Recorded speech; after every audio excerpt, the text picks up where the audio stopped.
Quais os desafios que alunos, pais, professores e gestores estão enfrentando durante a pandemia? Para falar desses e outros temas, o Conexão Caxias recebe a presidente do CEPER, Helenir Schurer, e a secretária municipal de Educação de Caxias do Sul, Sandra Negrini. E na estreia do quadro Opinião, o caso Manha Bosco.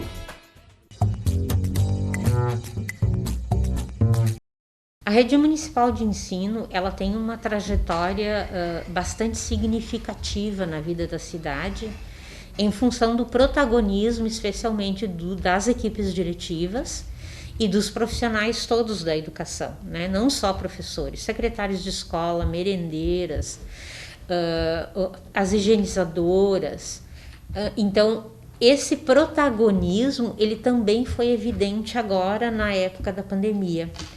A pandemia veio para fortalecer algumas iniciativas que já haviam sido iniciadas individualmente por algumas escolas antes mesmo do período da pandemia, com relação à questão do uso das tecnologias de informação e comunicação digitais por todos os estudantes, em virtude de uma necessidade, né, que se impõe pela própria sociedade.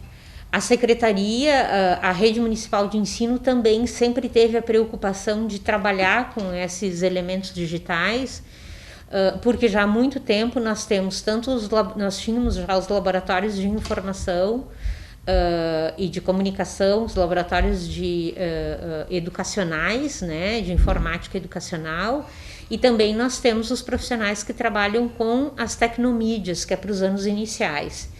Então, nós iniciamos numa trajetória com os anos finais, trabalhando com os laboratórios de informática educativa, e depois nós compreendemos que algumas habilidades e alguns conceitos eram fundamentais também nos anos iniciais. E por isso nós trabalhamos com a questão das tecnomídias. Junto com isso, e em consequência da pandemia, esse processo ele teve que ser acelerado. Então, o ano passado, as escolas, do ponto de vista estrutural, né, as escolas receberam uma parcela emergencial para tentar adequar os seus espaços para esse cenário educacional, de educação híbrida, que veio para ficar. Independente da época que a pandemia terminar e que nós tivermos a oportunidade de voltarmos à presencialidade, e tomara que seja logo, este cenário ele vai continuar. Então, a grande maioria das escolas já está trabalhando com o CLES, que é a plataforma com a qual nós estamos trabalhando. Uma boa parte das escolas ainda está introduzindo a parte do CLES, principalmente com os alunos menores, anos iniciais e educação infantil. E também a gente tem parte das escolas que ainda estão no processo de trabalhar com a questão da infraestrutura, cabeamento, porque a gente sabe que a pauta da infraestrutura das escolas da rede municipal, ela não é uma pauta nova. Nós temos problemas estruturais já de anos. Então, nós estamos, né, ao mesmo tempo que trabalhando com isso, trabalhando com outras questões que precisam ser implementadas para dar conta das necessidades desta questão da pandemia. E por que nós temos que dar conta disso? O vínculo com a escola, ele é imprescindível para todos, para os alunos, para os professores, para as famílias. A gente sabe da responsabilidade e do papel que a escola tem na sua comunidade enquanto dinamizadora cultural, enquanto propagadora de informação, enquanto um porto seguro para muitas famílias e para muitas crianças nas questões afetivas, emocionais. Então, a importância da escola, estando ela presencialmente ou estando ela num distanciamento físico, ela não vai estar nesse momento com um distanciamento do acolhimento. Então, todos esses movimentos a Secretaria tem feito. O movimento da infraestrutura desde o ano passado, o desenvolvimento de trabalhos voltados exatamente para a acolhida tanto do professor, quanto do estudante, quanto das famílias, nesse momento de distanciamento físico. E, ao mesmo tempo, a gente está buscando projetos que vão fortalecer e qualificar esse trabalho. Então, nós estivemos quarta-feira na Secretaria de Estado da Educação, conhecendo todo o projeto de tecnologia e inovação que eles têm, que é um projeto a médio prazo, e nós também pretendemos, né, já iniciamos a primeira discussão, de fazer toda essa implementação na rede, que não significa para 4 anos. Nós vamos fazer um planejamento de governo, mais um planejamento que se estenda a um planejamento de Estado. Em Caxias do Sul, o atendimento de 4 e 5 anos ele está universalizado. Ele é etapa obrigatória, porque toda criança ela tem que estar na escola dos 4 aos 17 anos. Essa é a etapa obrigatória de escolarização no Brasil. Nós temos de 0 a 3 anos uma prerrogativa federal e municipal por meio do Plano Nacional de Educação e pelo Plano Municipal de Educação de atender 50% da demanda manifesta. Só que essa demanda manifesta, a demanda que se manifesta pela vaga, ela cresce a cada ano por N fatores. Porque as pessoas perdem os empregos, elas precisam, né, deixar as crianças para procurar outros empregos, porque as famílias não têm mais condições de estar pagando a rede privada, porque a gente tem uma demanda reprimida de muitos anos do não atendimento a essa faixa etária. Então, o que nós temos? O ano passado nós tivemos uma procura por 2.600 vagas de creche. Atualmente a gente já matriculou em torno de 1.100 crianças nesta idade. Se a gente tivesse isso, a gente teria que atender só 50% da demanda manifesta, faltariam 200 crianças para a gente atender. Só que a gente entende que não são só essas crianças, a gente tem que fazer busca ativa, principalmente das crianças em situação de maior vulnerabilidade e risco. É para esses que o poder público tem que trabalhar. Hoje nós temos 3 escolas que já estão praticamente prontas para serem utilizadas. Isso vai dar em torno de umas 450 vagas. A gente só está dependendo agora de ter todos os equipamentos dentro da escola, que também a gente está num processo de compra e vai ser uma compra emergencial que a gente vai fazer, porque o processo licitatório do ano passado não deu conta disso. Nós temos também a reforma do CREI Serrano, que a gente está organizando, está fazendo o projeto e atualizando os cálculos, porque a gente pretende que até o final do ano ele já esteja em funcionamento. Mas a gente gostaria que a partir do ano que vem a gente pudesse estar construindo no mínimo mais 4 escolas nessas regiões de maior estrangulamento. Então hoje a gente foi no Planalto, a gente foi no Paiquerê, nós fomos no Desvio Risso. Então é importante a gente compreender que o município não pode sair construindo de qualquer forma, nem ensino fundamental e nem educação infantil. A responsabilidade do município é planejar a cidade de forma aonde ela está crescendo, para a gente não ter equipamentos públicos daqui 2 ou 3 anos que se tornem obsoletos e que realmente ela atenda a demanda daquela comunidade. Hoje nós compramos vagas, então nós temos 63 escolas da rede municipal de ensino que atendem 4 e 5 anos, turmas de 4 e 5 anos. Nós temos 45 escolas que atendem crianças de 0 a 5 anos, toda a educação infantil, por meio de contratos de gestão compartilhada. E nós compramos vagas em 93 escolas da rede privada hoje, para dar conta de aproximadamente 11.000 crianças que nós atendemos na faixa etária de 0 a 5 anos de idade no município de Caxias do Sul. Com relação ao ensino fundamental, então para esse ano de 2021, nós estamos já com a obra da Tiliano Pinguelo, não onde ela estava localizada, mas isso foi um estudo que se fez da região. ela está melhor localizada, inclusive para atender a demanda de outros bairros, porque só ali onde ela estava, ela ia atender um número bem menor de estudantes. É uma obra de mais de 2 milhões de reais e ela vai ter, além das 10 turmas, ela vai ter ginásio, uma escola que já vai ter ginásio coberto, organizado, com banheiro, com acessibilidade. Porque essa também é uma preocupação dessa administração, que quando a gente entregue uma obra, a gente já entregue ela pronta, né? A escola ela tem que ter um ginásio, uma quadra coberta. Então nós temos, talvez a gente não construa 5 em um ano, mas construa 3 de uma forma que ela atenda todas as necessidades da escola. Que ela atenda a parte de infraestrutura completa, que ela já dê conta de toda essa parte tecnológica. Por exemplo, a Laurindo Fórmulo, que agora está, que o ano passado teve um atraso em função de uma mudança de projeto, né? E que isso perdurou até o ano passado, e que esse ano a gente disse, não, a gente vai fazer, e já organizou e já terminou o projeto.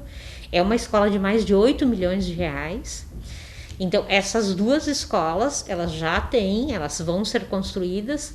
A Atiliano tem o prazo de 270 dias para ser construído. A Laurindo Fórmulo, provavelmente a gente está projetando ela para ela começar no mês de julho, entre junho e julho, né? E aí ela é uma obra de mais de um ano, então a gente já fez inclusive o levantamento na própria região para onde a gente vai ter que transferir esses estudantes, porque isso também requer um planejamento. Então a própria comunidade já fez esse levantamento de possíveis espaços que a gente teria para esses estudantes não estarem longe da sua comunidade. Também nós temos uma obra que a gente está entregando, vai entregar provavelmente em julho, que é a Escola Governador Roberto Silveira, que teve que passar por uma reforma geral. Eles vão receber quase uma escola, digamos assim, nova, né? Também, né, com um ambiente bem bacana, pensado, o nosso corpo técnico aqui, engenheiros e arquitetos, eles pensam muito, eles têm muito essa visão pedagógica também, dessa questão da importância da ambiência que tem para as crianças e para toda a comunidade, a escola como referência, inclusive estética, porque a gente sabe que a referência estética também é passada pela escola nesse aspecto. Nós estamos vivendo hoje no Brasil, assim como aqui no Rio Grande do Sul, uma grande pandemia que tem, sim, atingido muito a educação. Atingido porque nós fomos surpreendidos no dia 19 de março de 2020, com a pandemia, com o encerramento das aulas presenciais, e nos colocaram em frente a um tablet, a um computador ou um telefone para nos virarmos. E a gente teve que se reinventar, teve que estudar muito. O ano passado foi um ano de aprendizagem de todos, tanto dos alunos quanto dos professores, nessa nova modalidade remota, né, que nós não tínhamos esse conhecimento. E isso tem desgastado demais os professores, porque o ensino remoto, ele dá muito mais trabalho. Nós temos colegas que estão trabalhando para além da sua carga horária, porque tu tem que pesquisar, organizar as aulas, gravar as aulas, colocar no Meet. Enfim, são diversas ações que os professores têm que fazer, e às vezes com pouco recurso, inclusive com seu aparelho celular, muitas vezes com impossibilitado de fazer vídeos como exigem em alguns momentos. Então, a nossa categoria tem adoecido em relação a isso também, porque como estamos distante dos nossos alunos, e nossa vida toda foi trabalharmos direto com os alunos, e essa ação direta a gente percebe os alunos que compreenderam as questões ou que não compreenderam e que a gente precisa dar um reforço a mais. Agora, remotamente, nós estamos impossibilitados de fazer isso. Isso tem gerado uma angústia, não somente aqui no Rio Grande do Sul, como em todo o Brasil, os professores, de saber o que realmente os nossos alunos estão adquirindo de conhecimento e o que não estão. Então, isso tem gerado um desconforto e uma angústia muito grande.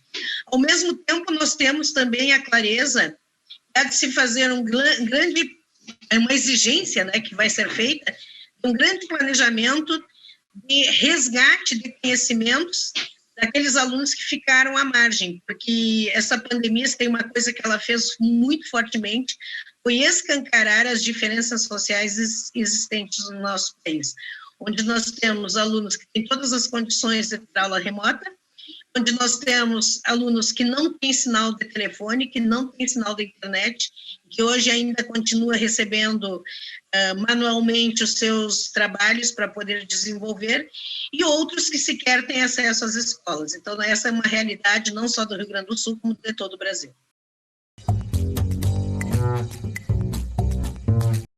Sim, aqui nos envolve diretamente, nós estamos aí numa luta com o governo do estado em relação à reabertura presencial das escolas.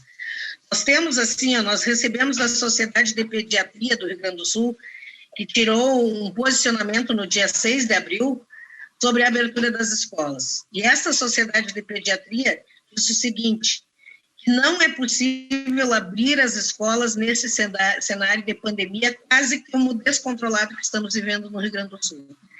Nós tivemos um pico muito alto, de mais de 400 mortes, ainda temos muitas mortes e muita contaminação diária, então ainda não é época da gente voltar presencialmente. Isso quem está dizendo são os pediatras, porque pouco se fala das crianças contaminadas que estão em UTIs no nosso estado. Parece que as crianças não têm o vírus e também adquirem o vírus. Então é importante a gente chamar a atenção para isso também, que é uma realidade que se vive hoje.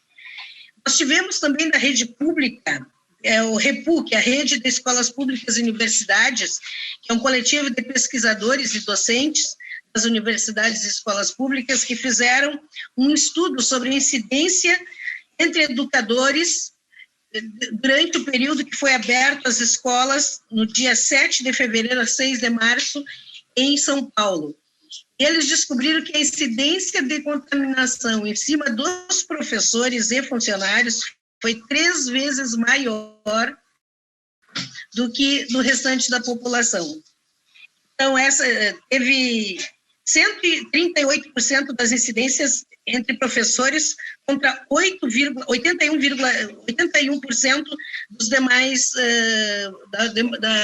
da população. Então, que foi muito alta a incidência, comprovando que as escolas podem sim se tornar um foco de distribuição do Covid, e que é uma coisa que nós temos chamado muita atenção. O que nós temos aqui no Rio Grande do Sul nesses tempos? O número de transmissão está a 267 novos casos para cada 100 mil habitantes. Isso em 7 dias. Esse número é 5 vezes maior que o limite de taxa moderada conforme o Centro de Controle da Doença nos Estados Unidos. E é quase 30 vezes mais alto do que esse mesmo Centro de Controle considera como de baixo risco. Então, nós estamos num momento extremamente perigoso vivendo aqui no nosso estado. Nós entramos na Justiça pedindo uma liminar para que as aulas não iniciassem presencialmente enquanto estivéssemos em bandeira preta. E é importante a gente dizer para a comunidade, as aulas no estado do Rio Grande do Sul iniciaram dia 8 de março. Estão até hoje, continuam em ensino remoto, mas em nenhum momento os professores pararam de trabalhar. O governo do estado, pelo seu lado, diz que quer nos vacinar. Os professores teriam que ser vacinados para iniciar o ano letivo. Mas, ao mesmo tempo que ele diz isso, que quer a vacina dos professores, ele entra no Supremo Tribunal Federal, para caçar a nossa liminar aqui no estado do Rio Grande do Sul. É contraditório. Ou ele quer que a gente se vacine, ou ele quer que a gente dê aula colocando em risco as nossas vidas. É importante a gente dizer que nós temos um memorial no nosso site dos nossos colegas que morreram de Covid. Nós temos no estado quase 100 professores e funcionários que morreram de Covid. E às vezes nos perguntam, mas não foi contaminado nas escolas. Nós temos muitos diretores e funcionários que foram contaminados sim na escola. Apesar da escola estar fechada, esses diretores, esses funcionários estão na escola entregando material físico para os alunos que não têm internet, estão atendendo pais para documentos, então continuam atendimento em algumas escolas, e isso está contaminando também as pessoas que trabalham neste momento, vejam bem, com pouquíssimas pessoas. Tu estás ali num plantão, tu te contamina, então imagine quando tiver as crianças. É importante dizer que nós não temos servidor público, não tem database. Então, para nós isso é um complicador, né? Nós, esse ano, nós não tivemos... Aliás, nós estamos em novembro, vamos completar 7 anos sem reajuste salarial. Nem a reposição inflacionária, nada. Ajuste zero. A gente tem sentido porque nós já perdemos 40% da nossa capacidade de compra. Nós, na última reunião que tivemos com a SEDUC, nós colocamos à mesa com a secretária a importância de nós discutirmos uma reposição salarial. Não é nem reajuste, porque reajuste teria que ser acima dos 40% para ser reajuste, né? Nós queremos discutir nem que seja uma reposição salarial, porque a categoria precisa. Mas as nossas lutas continuam. Nós temos agora uma luta muito importante que estamos tendo vitórias, que foi a luta que fizemos em relação aos EJAs, que estavam fechando turmas de EJAs em todo o estado. Conseguimos já reverter em diversas cidades e cada dia a gente está recebendo mais informação que estamos revertendo.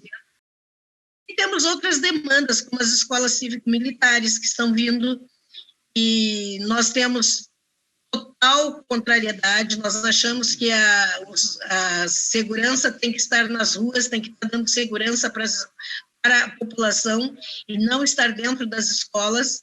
Eu acho que é um desprestígio, inclusive, aos professores, às escolas cívico-militares, como se a gente não tivesse capacidade de disciplina nas escolas, porque a primeira coisa que dizem é que os militares vêm para dentro das escolas para disciplinar.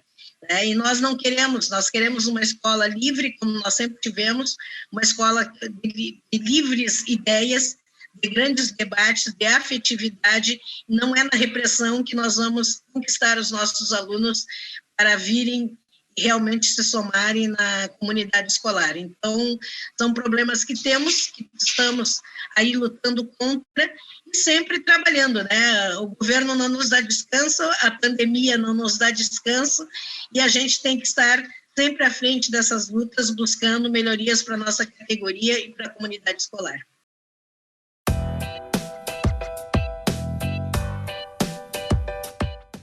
Olá, amigos, este é o quadro Opinião, aqui na TV Caxias, canal 14, programa Conexão Caxias. No nosso primeiro programa, nós procuramos um assunto importante, um assunto muito sério para Caxias do Sul, que precisa ser amplamente debatido. É o caso do processo da favela Manha Bosco, do bairro hoje 1º de Maio. Um processo que tem mais de 40 anos de trâmite na Justiça, no qual o município de Caxias do Sul é parte e foi condenado. E que tem valores vultuosos, valores muito grandes a serem discutidos e, ao final, pagos pelo município, enfim, por toda a nossa coletividade.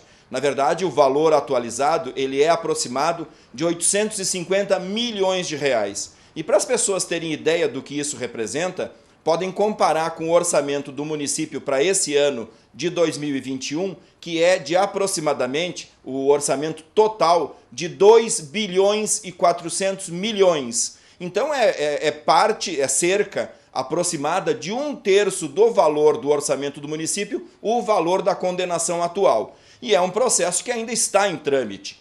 Toda a municipalidade vai ter que pagar isso, toda a coletividade vai ter que pagar isso. É importante, então, que haja muitas luzes, que seja esclarecido, que seja amplamente divulgado o que aconteceu.